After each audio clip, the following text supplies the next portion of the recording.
we invite you to stand by. And again, the shuttle launching is still delayed for another 30 minutes. We'll join that as soon as it's possible. Game pad from which Challenger lifted off 32 months ago. Yeah. And what an intervening 32 months it has been, because America has... It looked great last night. They had the Hollywood type of spotlights up on it. They had to virtually redesign not only the space shuttle, but almost everything else, Gene Turner.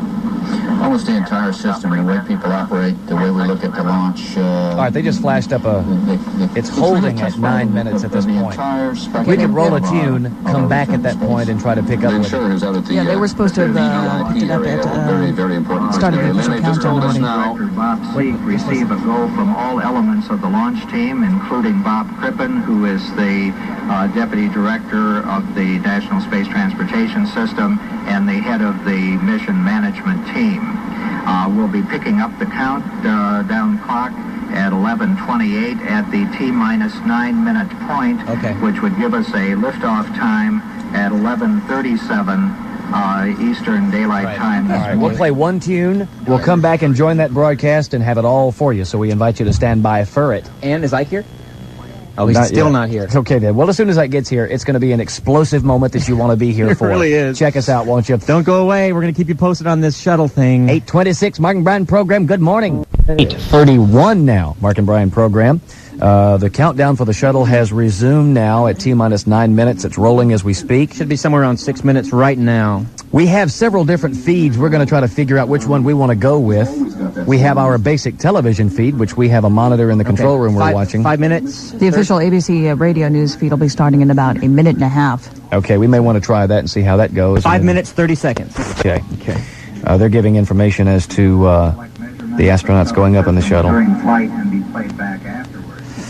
Really exciting, too, because they were talking about last night at Edwards Air Force Base. They're expecting 300,000 to 400,000 people to watch it land. Oh, I'd love to be there. So would I. If we could work it out, maybe we can take equipment and just do our thing from there. Or if you have a cellular phone and you're going, by all means, call Mark and Brian. Absolutely. And share that with us. Paying cash for good reports. Talking to the captain last night in an interview on the news, and he said, I just feel so great about this launch. He goes, this actually, when you think about it, is going to be a lot safer than the very first time he went up, which was, a few years back. Yeah. Things weren't so sure. They were talking about, of course, there's an escape hatch on the shuttle this time, and each suit that the astronauts are going to wear has its own personal lifeboat. Really? Lifeboat and radio and everything. A lot of my shirts have that. Do they now? Yeah, they just spring right out of the thing. A neat thing to have. I got a three-piece suit that it's got a lifeboat with an engine on it. You're a prepared kind of guy. Okay, 4 minutes, 30 seconds. God, this is exciting. Rita, have you got anything on that feed? Yes, we're going to be joining the ABC's Bob Walker, Vic Ratner, and Bettina Gregory at the Kennedy Space Center in about 20 seconds. They're going to be giving us a official summary of what's been happening, the delay and so forth, and also the official countdown. So we will do that on 95.5 KLOS Los Angeles. Let's now go to the Kennedy Space Center and join ABC's Vic Ratner. This is live coverage from ABC News, the launch of the Shuttle Discovery. I'm Bob Walker. Vic Ratner and Bettina Gregory are at the Kennedy Space Center in Florida, Hey, dudes. where the U.S. space program is about to emerge from a long, dark night into the bright sunlight of a new day. All right. We are less than 4 minutes from launch. Vic Ratner, how's the pre-launch activities been? After 2.5 years of rebuilding and improving the safety of the shuttle, Discovery now sits out on launch pad 39 in front of me, Bob, gleaming in the sunlight.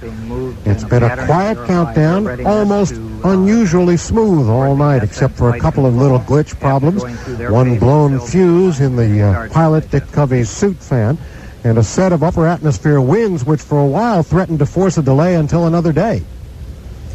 It hasn't been that much of a delay, really, when you consider, Vic, that actually they're flying a brand new spaceship, aren't they? Almost. $2.5 billion has been invested in safing and improving the Shuttle Challenger. The Shuttle Discovery. It looks the same on the outside, but inside it's significantly different.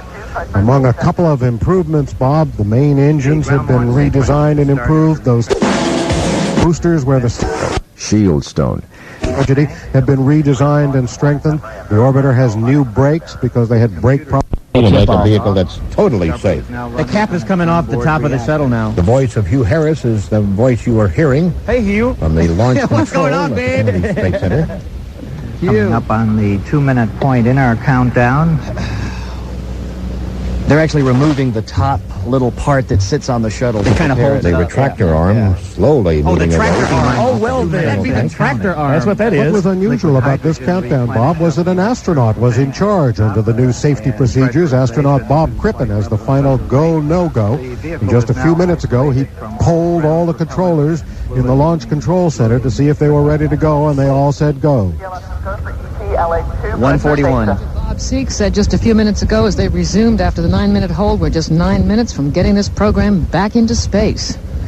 That's what they've been working for the past 32 months. There's a lot of internal questioning going on. 90 seconds! But now they want to get America back in the space business.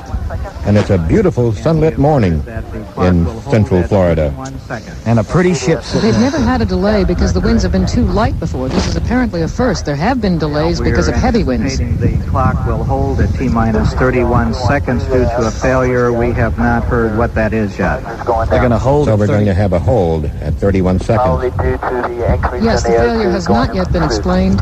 There is a failure of some sort aboard. We are going to be holding.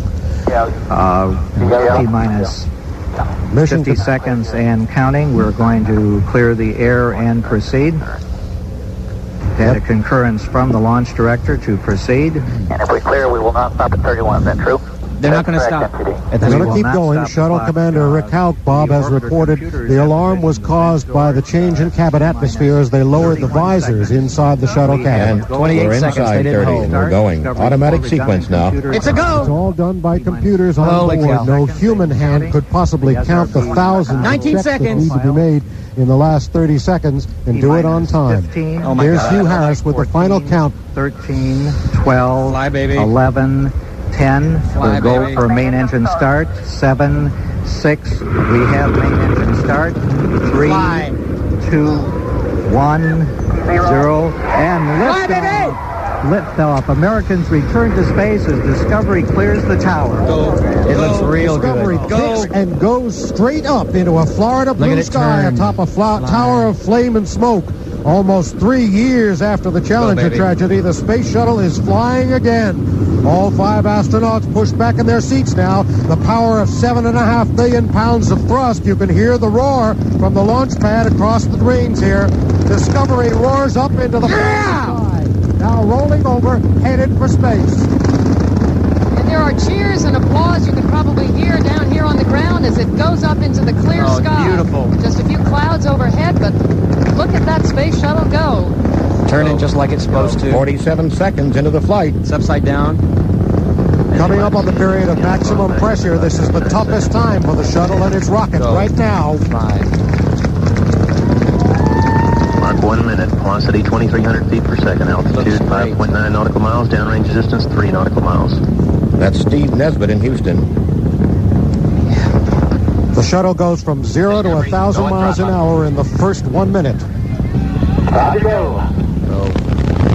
Discovery given a go at throttle up. 3 engines at 104%. That is a beautiful sight. Velocity 3,200 feet per second. Altitude 10.8 nautical miles. Downrange distance 8 nautical miles. I hope you're taping this if Go you're in and your throttle car. up were the last words we heard from Challenger, Bob, sight. 2.5 years ago. But this time it's different. This time everything's going well. That's one thing. Those were some of the best words we 25 heard. seconds That from solid Roger rocket booster throttle up. separation. That was the critical moment. They passed through that 73 seconds, and they are still on their way. 25 seconds. Yeah. 3 engines at 104%. Just getting they are at full power now. 104% of power. Velocity 4,800 feet per second. Altitude 20 nautical miles. Downrange distance 19 nautical miles. Go, you space In another dudes. half minute, the 2 solid rocket Stand by. boosters, Solid having rocket finished their booster job, separation. will drop away, and Discovery's 3 main engines will continue to push her on toward orbit. Disappearing very into the shortly. clouds. There's separation. They are separating. Oh, yeah. Oh, yeah. Solid rocket boosters have separated. Major milestone has just been passed. SRB SEP. 2 minutes 20 seconds. You 3 can engines clearly still see the 2 running. solid rocket boosters falling away. They'll drop into the Atlantic Ocean, Bob, and be recovered for use on another mission. Downrange distance The entire 38 world nautical is watching this today. Past 2.5 miles. minutes into the flight. Still running normal speed. 3 Everything looks good. The shuttle now about 40 miles away from the Kennedy Space Center, headed out over the Atlantic Ocean. The pilot's flying upside down. Here shortly from the Capcom about the capability to reach transatlantic sites. 2,700 miles per hour. Upside down. If anything went wrong from this point on, Per second, altitude 41 very shortly the shuttle would have to land in Spain. Beautiful sight. There's no indication of that. They're getting full 104% thrust from the three main engines on board.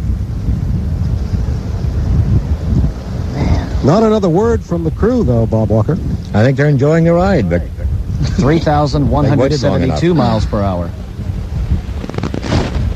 Discovery Commander Rick Houck, a veteran of two previous flights. This man is all business in the commander's seat. You don't hear a lot of idle chatter.